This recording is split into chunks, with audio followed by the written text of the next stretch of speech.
Alrighty folks, welcome back to the channel. It's Amiibo here, and today we're talking about my gaming backlog goals for 2025. I've selected a nice little stack of games here, as well as a couple other things that we'll discuss that I would like to chip off the old backlog in 2025. We'll also revisit the games I knocked off the backlog in 2024, and I guess moving forward, we can maybe make this an annual thing, kind of revisit it a year later, see how I did, which games did I actually end up playing, which ones got left behind, that kind of thing. If you guys enjoy this, let me know in the comments down below, but let's get into it. Okay, so I posted my my most anticipated games of 2025 video a couple days ago, and like I said in that, I'm expecting 2025 to be an absolutely insane year in terms of new releases. There are so many games I'm excited to play, so the list I present in this video, games I would like to tackle on the old backlog in 2025, is going to be very ambitious despite that.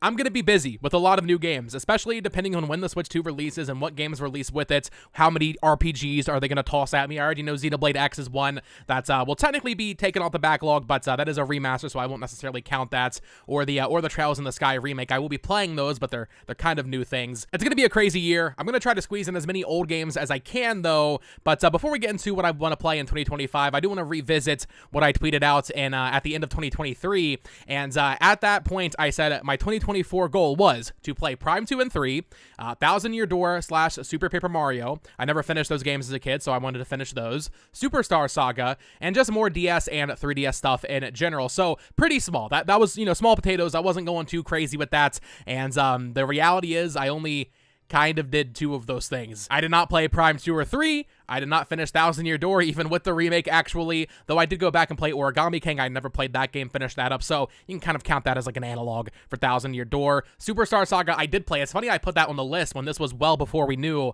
about Brothership. So Superstar Saga, I did finally finish that game as well. And then I said more DS and 3DS stuff in general. I played Trace Memory and Elite Beat Agents this year. So I got 2 DS games, but no 3DS in 2024. So in terms of my specific goals for 2024, I would say I mostly failed. However, in 2024, I did knock a lot of older stuff off the list. I played through Dragon Quest XI's for the very first time. I finished up Final Fantasy 16 from the year prior, Final Fantasy 9, as well as Final Fantasy 14 Stormblood. A lot of Final Fantasy was played in 2014. Like I mentioned, Origami King I played through for the first time. The Last of Us Part 2 Remastered is one from Sony that I had been meaning to play for a very, very long time, so happy to get through that with the remaster on PS5, as well as both of the Famicom Detective Club remakes. Now, admittedly, I wasn't like super, this wasn't a pressing matter until this summer when they announced a new Famicom Detective Club game, but 2 first-party Nintendo games on the Switch that I had not played, finally got through those, and I mean, there's really not that many Switch exclusives that I have not beaten at this point, so it was nice to knock off those 2, but other than that, it's all been new stuff. I played a lot of new stuff in 2024, but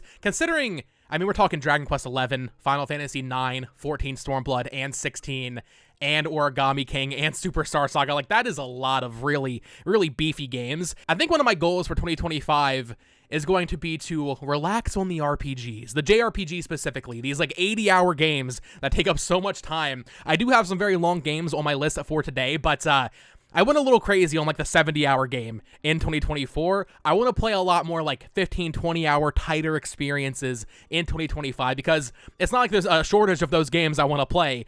But for this year, I just kind of went crazy with those super long games. Now, if it wasn't obvious by the list I went into 2024 trying to accomplish, I tried to plan out my backlog based on what new releases are happening or what franchises I want to get a little bit more into. So, Thousand Year Door remake was announced. I put Super Paper Mario on there. Brothership wasn't announced, but I had never beaten a Mario and Luigi game before, so I was like, okay, I need to at least get one of these done. And in 2024, I did get 2 of them done because I played through that as well as Brothership. Metroid Prime 2 and 3 were on the list because I thought Metroid Prime 4 was going to release in 2024. But when that got confirmed for 2025, it did not become a pressing matter for me. I was like, okay, well, I have another little bit of time here. And I guess we can start with Metroid since we're already talking about it. My plan for 2025, we know Metroid Prime 4 Beyond is coming out.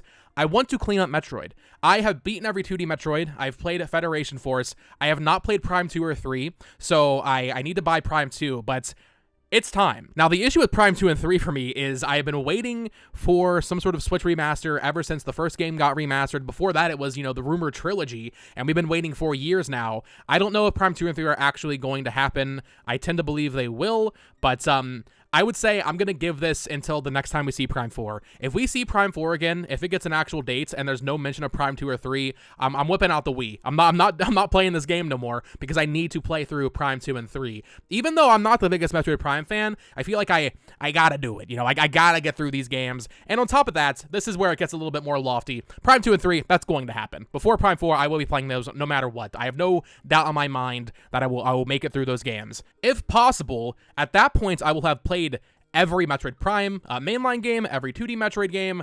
At that point, I'll only have a few more things to clean up. I've played Federation Force, like I mentioned. I would like to try out Metroid Prime Hunters. I don't know if I would actually finish this game all the way through.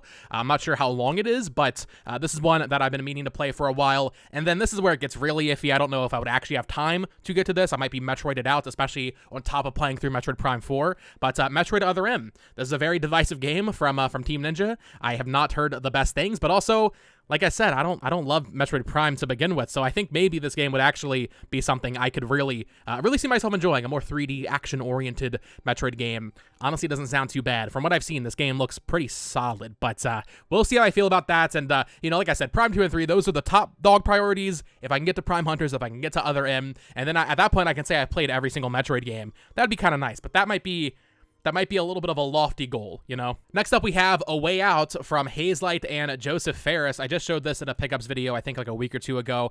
Bought this as soon as Split Fiction was getting announced because Split Fiction looks absolutely incredible. I love It Takes Two. I played Brothers a long time ago on PS3. This is the only game from Joseph Ferris I have not played. If you're not familiar with Hazelight, they make these very tightly designed co-op experiences, and this is the game they made before they made It Takes Two. So I picked up a physical copy of this, and according to How Long to Beat, it's like a 6-7 hour game. I will probably be doing this first thing in the new year. I'm finishing up Silent Hill 2 right now, so by the time I finish Silent Hill 2, we'll probably be in 2025, and then, yeah, I think A Way Out will be my next game that I'll play through with Olivia. Should be, an evening or two, right? Instead of watching 3 movies, we'll play 6 hours of A Way Out, and that'll be a pretty easy one to get to. I have no doubt in my mind that I'll be able to manage that one, and that'll just be nice so I'm caught up on the Joseph Ferris lore. Every game he's directed, I will have played at that point, leading up to Split Fiction, which is one of my most anticipated games of 2025.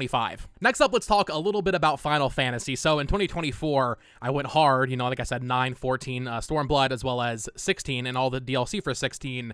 I will probably not do that much this year. However, a game I just, completely missed in 2024 because I was playing all of those other Final Fantasy games is 7 Rebirth. I love 7 Remake. 7 Remake is an incredible game. I just did not get to Rebirth in 2024. So I think before the Switch 2 releases, which I'm assuming will be in the spring sometime, before that happens, let's say in January and February, Rebirth is one of the bigger games on my backlog that I want to get through. This is one that I could see slipping depending on what games get announced. Whenever a new game is announced, I'm like, oh, my attention immediately gets diverted to that. So if there's some sort of major Switch 2 announcement in January and then my attention gets diverted to something else, that could very easily happen. And Rebirth might end up waiting until 2026 or maybe even closer to when we get part 3 of that trilogy.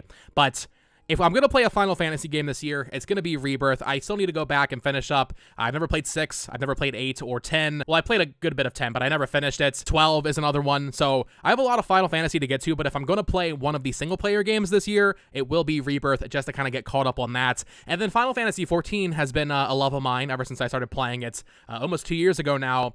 I'm about halfway through Shadowbringers. This is one where, realistically, no. I actually don't think I'll have time to do this. I love Final Fantasy 14. I have not had much time to play it since around May of this year when I finished up Stormblood and got decently into Shadowbringers. Final Fantasy 14 is an experience. It's a lifestyle for a little bit. I don't really foresee there being a gap of time in 2025 where I can just comfortably be like, yeah, I'm going to put 100 hours into Final Fantasy 14 again. I would love to, but, I got to cover certain games. I got to play certain games. I got to use my time wisely. So 14... maybe taking an off year for me. My goal in 2024 was to get caught up before Dawn Trail released. That did not happen. Of course, I still have Shadowbringers to finish and Endwalker, and now Dawn Trail's out. So maybe by the time the next expansion comes out in 2 or 3 years, maybe by then I can get caught up on Final Fantasy XIV, but it probably is going to be on the back burner in 2025. Another franchise that I really neglected in 2024, I started playing this back in 2023, and I absolutely loved my time with Yakuza 0 and Kiwami 1. 2024, I did not get to Yakuza. I feel very bad about that. I feel bad that I neglected this, and the issue with Yakuza and Like a Dragon and like Judgment and all these RGG games, they release them so often. I want to catch up. I want nothing more than to catch up on the Yakuza series so I can be playing them when they release. You know, Pirate Yakuza is coming out in 2 months. So my goal for 2025 is to, at the very least, play through Yakuza Kiwami 2 here. I think this one is a little bit on the shorter side. It will not be too bad to get through. But ideally, I will get through Kiwami 2 as well as Yakuza 3. I've heard Yakuza 3 is the worst one. It is the oldest one that does not have a remaster. So I think if I can get through these two, that'll be good. Like, I'll be happy with that because, I mean, they also announced Project Century. You can imagine that, like, the next mainline Yakuza, I guess it'd be Yakuza 9. That's probably early 2027 at the rate they're releasing these games. We will see, but at the very least, Kiwami 2, I'm playing Kiwami 2 this year. That's gotta happen. Yakuza's tough, though, because, you know, certain games I'm like, okay, I don't need to do every single side quest. Yakuza is a game you gotta take your time with. You gotta go through all the side quests. Maybe not literally every single one, but at least, like, you know, 80 to 90% of them I would like to do. That's how I've been playing the other ones. So they're definitely a time sink. Even if Kiwami 2, I think story is like 20-30 hours, it'll probably still end up being like a 50-hour game. But I gotta make time for that one at least in 2025. Here's a game that came out in 2022 that I love playing. I put like 20-30 hours into it, something like that. And I really was enjoying it. However, at some point I just fell off. And I need to get back to it before the new entry releases. And that is Elden Ring. another absolutely massive one. This one is gonna really depends on Nintendo and their release lineup and what games are announced, because Elden Ring is like what, 100-hour game probably, and that's not even counting if I do Shadows of the Erdtree. But I'm really bad when it comes to From Software stuff. I love From Software games. It sounds weird when I say this because I have not finished most of them, but every From Software game I've played, I adore. I just fall off of them. I get stuck on a boss or something, and then I put it on the shelf for a little bit, and then by the time I'm ready to come back to it, I just forget how to play. Funnily enough, people always say that Bloodborne and Sekiro are the two hardest Souls games. Those are the two that I beat. Like, I had no issue really beating those games. Sekiro was really tough, don't get me wrong. But I think for me, where the issue comes with like Dark Souls and Elden Ring, I suck at building a character. I need to follow a guide and like be like, okay, this is the character I'm going to go follow. I'm going to do this. I'm going to go get this item here. And you're going to tell me exactly the build to use. I guess I suck at player choice in video games and From Software games. So that's why Sekiro and to a lesser extent Bloodborne are a little bit easier for me to hop into, because, you know, in Sekiro at least, which is my favorite Souls game, you don't have a build. It's just, you're just playing as the wolf, and that's it. You have your weapons, you have your ninja tools, right? But you're not building a character in that game, which is why I love Sekiro so much, and hopefully we get some more From Software like that in the future. But yeah, I want to go back and finish Elden Ring. It feels wrong that I have not finished Elden Ring. I don't know if I would really get to Erdtree, but ideally I do this before Elden Ring and Night Ring comes out, because I put that on my most anticipated games list for 2025. It would feel weird to not finish Elden Ring before that. And this will be like a little practice round, you know. That's going to be a multiplayer focused game, co-op focused game. Let's practice with some single player Elden Ring before then, you know. This list so far is definitely dominated mostly by PlayStation stuff. However, I have two 3DS games here that I need to finish up. I played through about half of one of them, have not touched the other, but we have supposedly a new entry releasing in 2025 on the Nintendo Switch, and that is Professor Layton. So about 2 years ago, I replayed the original trilogy, being The Curious Village, Diabolical Box, and Unbound Future, and for the first time I played it through Last Spectre, and I really enjoyed Last Spectre, and I had started playing through this one here, Professor Layton and the Miracle Mask, and I was enjoying it, but I definitely was enjoying it less than the DS games. So before New World of Steam comes out, I want to finish at least Miracle Mask, but ideally I'll just play through both these games. They're not the longest things in the world, you know. I can play these, you know, an hour or two a night or something, maybe even like 20 minutes before bed, and just slowly get through them throughout the year, have my 3DS on my nightstand, and get caught up on Professor Layton.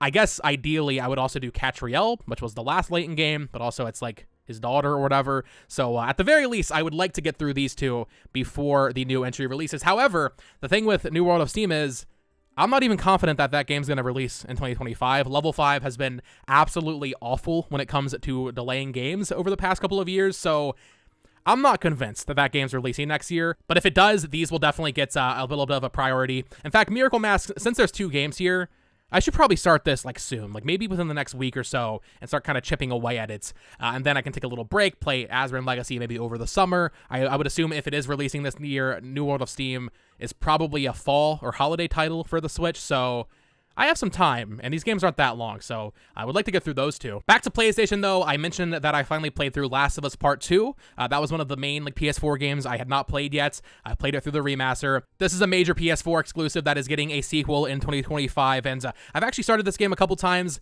and for whatever reason, I always fall off of it, not because I'm not like interested in it. I don't really know what it is, because the story is super interesting. I love my boy Norman Reedus, and that is Death Stranding. So yeah, I need to get through this. This is one that like realistically, I don't know. I think like Elden Ring and Rebirth would probably take priority over this, but I would like to play Death Stranding, get through it, and then, if I don't play Death Stranding 2 on the beach at launch, I would like to get to it a little bit faster. I mean, Death Stranding came out 5 years ago now, and I still have not beaten it all the way through. I've played maybe 10 hours of it, I would say, and like I said, I enjoyed what I played of it, but for some reason, it always slips through the cracks, and I stop playing it eventually. So this would maybe be one that I would play through with Olivia, kind of have her watching alongside of me, maybe make it more of like a movie kind of date night thing. But Death Stranding is one I really want to get through, even if I don't end up playing Death Stranding 2. Like, I feel like Death Stranding, that's one of the last major PS4 exclusives that I just have not played. So I want to get through that. And then finally, 2 more games here before we end off the video. So I mentioned that I like to play games, or kind of plan to play games that are getting new entries in the future, or in the very near future. I've been talking a lot about Onimusha over the past couple of weeks. I've only played the first game in that series.